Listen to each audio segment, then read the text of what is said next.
চলো আজকে সৌদি আরবের জুম্মা মসজিদের সামনে কি মালপত্র বিক্রি করছে এক ঝলকে দেখে আসি। তো এখানে যে ছাগলটা রয়েছে অনেকে হয়তো মনে করবে যে কেউ দান করেছে ডাকে তুলছে, তবে এখানে ডাকে তোলার কোনো সিস্টেম নেই। এগুলো সবই বিক্রি করার জন্য ছোট্ট পাড়া ছাগল, তবে দেখতে অনেক সুন্দর। তাছাড়াও জামা কাপড় থেকে আরম্ভ করে প্রচুর পরিমাণ মুরগিও নিয়ে এসেছে। সেই মুরগিগুলো সবই বিক্রি করবে। তো একটাও ডাকে তোলার জন্য নয়। অনেকে হয়তো মনে করবে যে আমাদের দেশে যেমন মসজিদের সামনে মুরগিগুলোকে নিয়ে ডাকে তুলে, ঠিক সেরকম করে হয়তো ডাকে তোলার জন্য এই ছাগলগুলো মুরগিগুলো নিয়ে এসেছে। তবে এমনটা নয়, সবই বিক্রি করার জন্যে। তো এখানে যে মালপত্রগুলো বিক্রি করছে, এই মালপত্রগুলো বিক্রি করার কারণ হচ্ছে বাঙালি ভাইরা এই মালপত্র বিক্রি করে থাকে।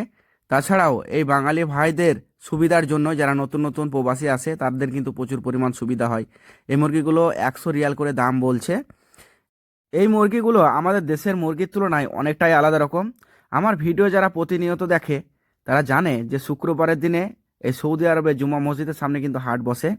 আর যারা আমার ভিডিও এখন নতুন নতুন পৌঁছালো তারা চ্যানেলটা সাবস্ক্রাইব করে রেখে সাথে থাকো সৌদি আরবের ব্লগ ভিডিও দেখার জন্যে। তো এখানে মুরগি হাঁস তো বিক্রি করেই, তাছাড়াও সব কিছুই বিক্রি করে, সাবান শ্যাম্পু থেকে আরম্ভ করে।